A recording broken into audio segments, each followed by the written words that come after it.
For 8 long years, the boy kept touching the side of his head, a gentle, persistent press of his small fingers against his ear. Every expert in the world gave his father the same verdict: hopeless. A condition written in stone.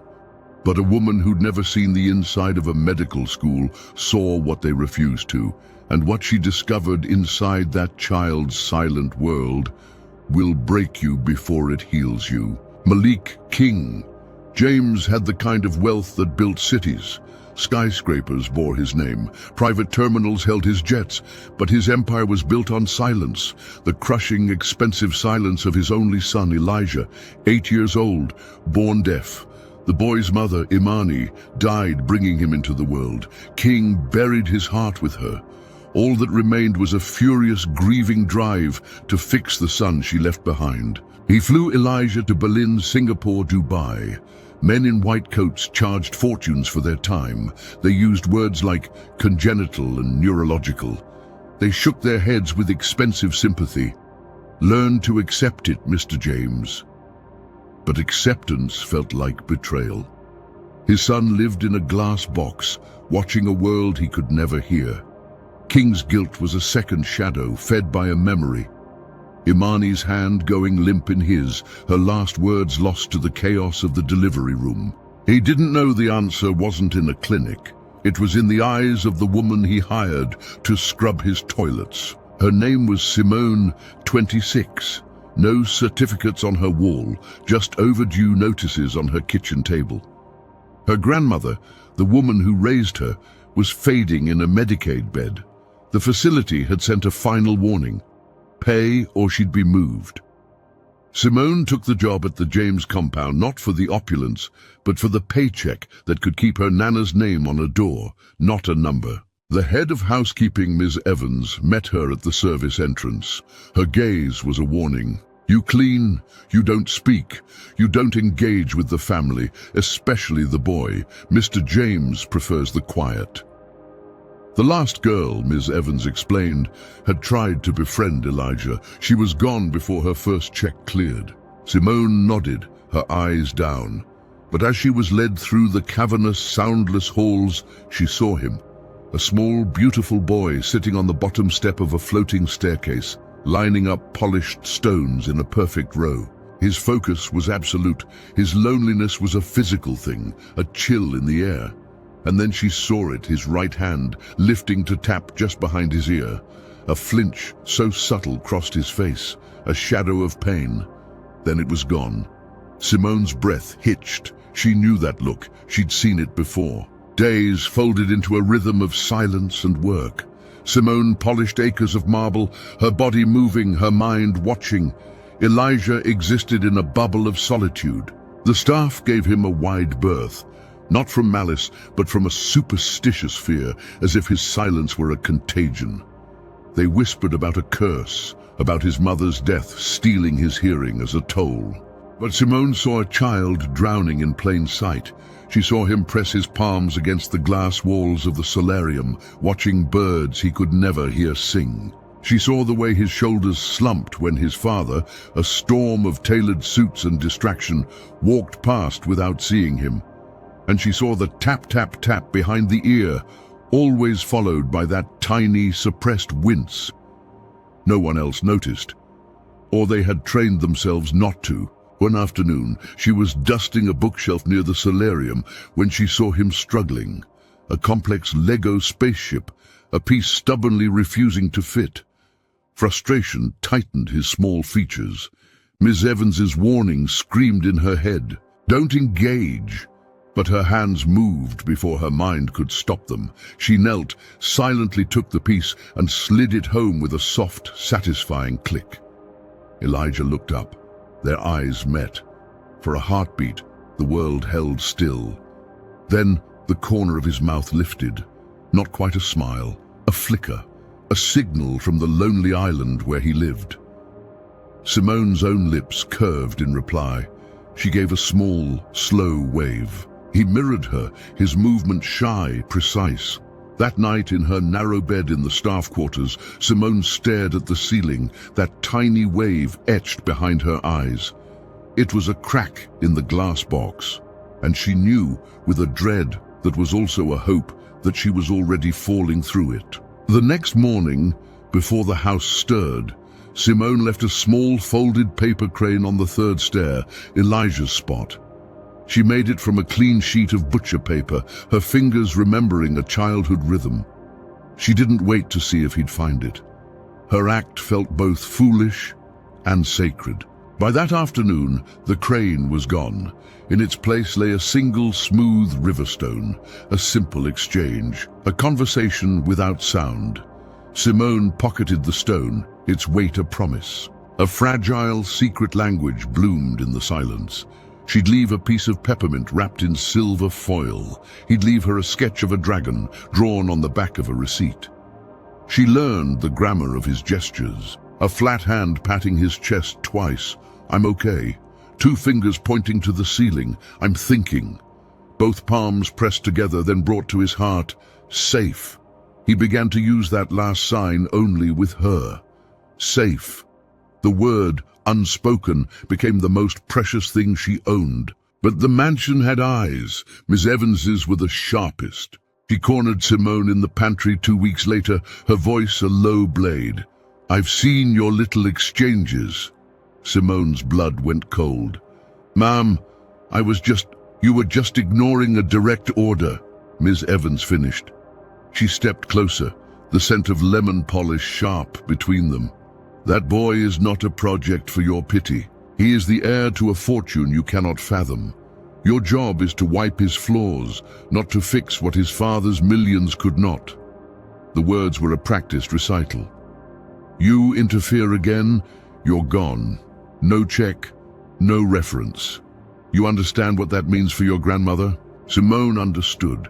The tower of bills, the final notice, the cold state facility waiting. That night, in her room, she held the riverstone until it grew warm. She thought of Elijah's eyes when he signed safe. She thought of the dark, glistening shadow she'd glimpsed deep in his ear canal when the sun hit it just right. A memory, sharp and painful, surfaced.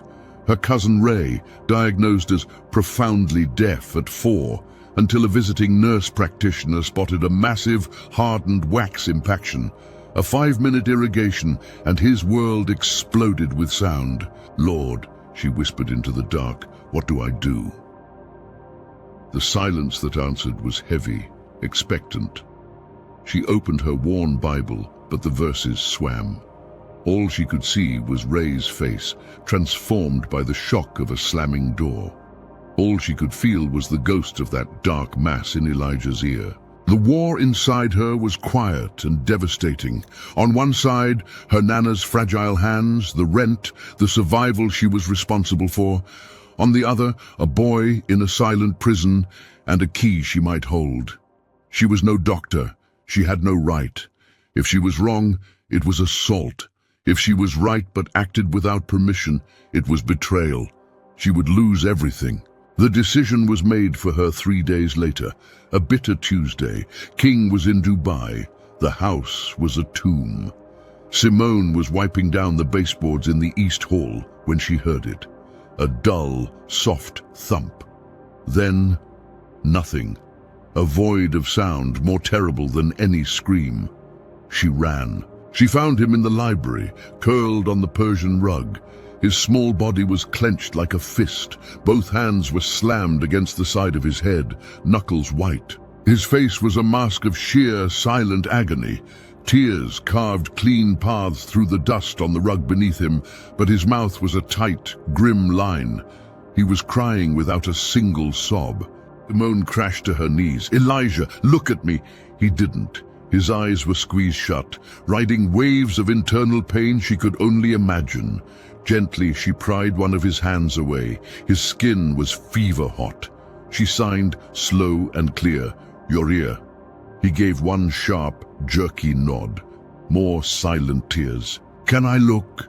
She signed, her own hands trembling. I will be gentle, I promise. He froze. The fear in his eyes was a living thing, born from 8 years of prodding, scanning, and disappointing promises from men in white coats. Then, slowly, he released his other hand and leaned his head toward her. The trust in that movement broke her heart wide open. In the grey afternoon light slanting through the window, she saw it clearly. Deep in the canal, a dense, blackish-brown plug, glistening, swollen, pressing against the tender flesh. It had grown. How had 100 scans missed this? Her breath vanished. Ray's story screamed in her mind. This was it. This was the wall. Elijah, she signed, her movements deliberate with terror. There is something in your ear, something blocking the sound. His eyes flew open wide with panic. He shook his head violently, hands flying. No, doctors! No! They hurt! They always hurt! The signs were frantic, desperate. 8 years of trauma condensed into a few savage gestures. He associated help with pain. Simone held his frantic hands, stilling them in hers. She looked straight into his wet, terrified eyes and mouthed the words, giving them the weight of a vow. I will not hurt you. He stared, his chest heaving. The war between fear and trust raged in his gaze, and trust by a thread won. She sat with him on the rug until his trembling subsided, until the acute pain faded back to its usual dull throb. She wiped his tears with the hem of her apron. He leaned into her touch, a seedling toward weak sun.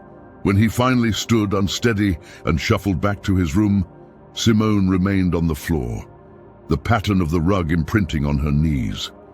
She knew what she had to do. The knowledge was a cold stone in her gut. That night, she didn't sleep. She paced the 10-foot length of her room. Her grandmother's voice was a loop in her head. Baby, God don't always send angels with wings. Sometimes he sends them with calloused hands and a tired back. Simone looked at her own hands. They were capable. They could soothe a fevered brow, fold a perfect crease, stitch a torn seam. Could they perform a miracle? She thought of her brother, Kevin, gone at 12, a tumor in his belly that everyone called growing pains until it was too late. She'd held his hand as the light left his eyes, promising herself, promising God, never again. Never stand idle while a child suffered. But this was different. This wasn't her family. This was a king's son, and she was a servant in his castle. At 3 a.m., she opened her small first aid kit. Inside was a pair of slender, stainless steel tweezers. She boiled a pot of water on her hot plate, sterilizing them twice. The metal gleamed under the single bulb, looking alien, surgical, dangerous. She wrapped them in a clean cloth and hid them under her pillow. The plan was simple, insane, and inevitable. The next time he was in pain and the house was empty, she would act. The opportunity came 2 days later. A storm rolled over the estate. King was at a merger summit in the city. The staff hunkered in their quarters. The mansion felt like a ship adrift in a grey sea. Simone was mending a tablecloth in the sewing nook when the silence changed. It wasn't a thump this time. It was a vibration she felt in her bones. A low, desperate keening that wasn't sound, but pure, transmitted anguish. She found him in the second-floor hallway, collapsed against the wainscoting. His face was ashen, sweat beading on his temple. This was worse. The blockage was inflamed, pressing on a nerve. He was slipping into a silent shock. His eyes, when they met hers, held a plea that bypassed all language. Make it stop. No time for doubt. Simone gathered him up, lighter than he should be, and carried him to a small, velvet-upholstered bench, bathed in the light of a Tiffany lamp. Now, she signed, her face a mask of calm she did not feel. I'm going to help. Be still. She pulled the cloth-wrapped tweezers from her apron pocket. His eyes locked on the metal, fear flaring. She signed trust once more, her own heart hammering against her ribs. Guide my hands, she breathed, a prayer without sound. She tilted his head. The lamp's glow illuminated the canal. The mass was visible, a dark, angry sentinel at the gate. Her hand shook. She steadied it against his cheek. The touch was gentle. He flinched, but held still. The world narrowed to the circle of light, the glint of steel, and the dark target. She inserted the tips, millimeters at a time. Her breath was shallow. She felt the solid, waxy resistance. Gently she opened the tweezers, hooked the edge, and pulled with a steady, firm pressure. It held fast. Elijah whimpered a tiny puff of air. "Almost," she whispered. She adjusted her grip, angling slightly. Another pull, a slow, sickening give. Then a sudden, shocking release. A dark, cork-shaped plug, glistening with old blood and fluid, came free into her palm. It was dense, larger than she imagined, the accumulation of years. Revulsion rose in her throat, but before she could even breathe, Elijah gasped. A real, audible, sharp intake of breath. His hands flew to the side of his head. His eyes widened, impossibly large, filling with a confusion that bordered on terror. He looked around the hallway as if seeing it for the first time. His gaze landed on a grandfather clock at the far end, its pendulum swinging behind glass, a clock that had ticked for 8 silent years. Shudder ran through his whole body, his lips parted. A rough, unpracticed, beautiful sound struggled out. Ta, ta, tick. He pointed a trembling finger. Tick. Simone's tears fell freely now. "Yes," she choked out. "That's the clock, you hear it." He touched his own throat, feeling the strange vibration. Wonder began to drown out the terror. He opened his mouth again, working muscles he'd never used. A name, the first word his heart had stored for 8 years, found its way into the air. Dada. In that moment, the universe cracked open. Simone pulled him into her arms, sobbing into his hair as the forgotten symphony of the world, the ticking clock, the distant roll of thunder, the creak of the house, rushed in to flood the void. He clung to her, trembling at the onslaught of sound. And then heavy, hurried footsteps pounded down the marble hallway, fast, angry. Simone looked up, Elijah still in her arms. Malik King James stood frozen in the arched doorway, his suit rain-spattered, his face a storm of confusion and dawning rage. His eyes darted from his son's tear-streaked face to the blood-streaked tweezers on the bench, to the dark foreign object in Simone's open, trembling palm. His voice, when it came, was low and deadly, shaking the very air. "What in God's name have you done to my son?" For a second, time suspended. King saw his son clutched in the maid's arms, saw the medical instrument, saw the dark, wet thing in her hand. Terror overrode reason. He surged forward, ripping Elijah from her grasp. The boy cried out, a sharp, startled, audible sound that King, in his panic, barely registered. "What did you do?" King roared, shaking Elijah's small shoulders. "What did she put in your ear?" Elijah flinched from the volume, the unfamiliar violence of his father's shouted voice. He tried to sign, his hands frantic, but King wasn't looking. His eyes were locked on Simone, who was scrambling to her feet, her palms still outstretched. "Sir, please, look," she stammered, showing him the plug. "You're not a doctor," King bellowed. "You could have punctured his brain. You could have killed him." The years of fear, the helplessness, the guilt, all curdled into pure, directed fury at this woman who dared to touch his son with unsanctioned hands. "Security! Now!" his voice echoed. 2 large men in black suits appeared from the servants' stairwell. "Get her out of my sight! Lock her in the security office! Call the police! Now!" As the guards grabbed Simone's arms, Elijah found his voice again. "No!" The word was a raw, guttural scream. He lunged for her, but King held him fast. "Don't take her! She helped!" The clarity, the desperation in that newly minted voice was a physical blow. King staggered, staring down at his son's face, now slick with tears and twisted with a pleading expression he'd never seen before. But the momentum of his rage was too great. The fear of what could have been was a stronger drug than the evidence before him. "Take her," he repeated, his voice cracking. Simone didn't fight. As they dragged her backwards down the hall, her eyes never left Elijah's. "It's okay," she mouthed, forcing a calm she didn't feel. "You're okay."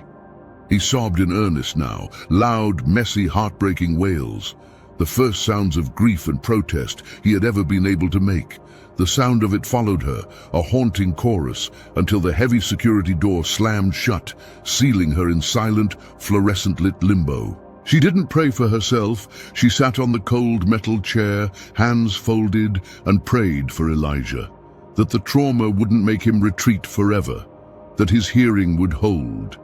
That the world of sound would be a gift, not a new terror. At the hospital, a whirlwind of activity swallowed them. Elijah, overwhelmed and frightened, was subjected to new scans, scopes, and examinations. King paced the private waiting room, the sound of his son's weeping still ringing in his ears. The doctor's words from the initial scan review were bland, cautious, no immediate signs of trauma to the eardrum or canal. But they didn't explain the screaming. They didn't explain the speaking. An older black doctor, Dr. Adebayo, with kind, tired eyes, asked to speak with him privately. In a small office, he slid a tablet across the desk. "Mr. James, I pulled your son's full historical imaging. There's something you need to see." On the screen was a scan from 3 years prior from the prestigious Larson Clinic in Switzerland. There, circled in a digital red marker, was a note. Fig 3, dense, occlusive cerumen impaction, right ear. Recommend urgent manual removal to restore auditory function. King's blood turned to ice. They saw it. Dr. Adebayo's face was grim. They noted it, but according to the attached billing ledger and treatment plan, the removal was never scheduled. Instead, the file shows a shift to a long-term adaptive therapy and management protocol. He let the jargon hang in the air before translating, his voice heavy with disgust. They managed the symptom. They didn't cure the cause.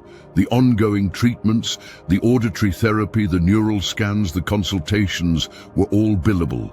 A one-time $50 removal procedure was not. The truth landed with the force of a sledgehammer. The whispers of the world's best specialists, the sympathetic shrugs, the million-dollar dead ends. It was all a profitable performance. His son's silence was a revenue stream. His desperation was the product. "They kept him deaf," King whispered, the words ash in his mouth, "for money." Dr. Adebayo said nothing. His silence was confirmation enough. King stood up, his body moving on a numb autopilot of fury and shame. The walls of the room seemed to press in, lined with the ghosts of every doctor who had looked him in the eye and lied. "Where is she?" he asked, his voice hollow.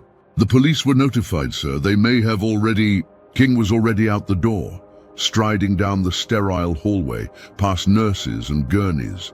The empire builder, the negotiator, the feared king was gone. In his place was just a father, hollowed out by a devastating truth. The miracle he'd begged heaven for had come, and he had thrown its messenger into a cell. He had to find her now. Simone looked up from her folded hands. Malik James stood in the doorway, backlit by the hall light, but the titan of industry was gone. This man was stooped, his expensive suit rumpled, his eyes red-rimmed and shattered.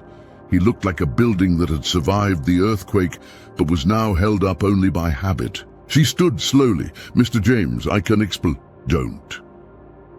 The word was soft, ragged. He held up a hand, not in command, but in a plea for silence. He took a step into the small, harshly lit room, then another. His breath hitched.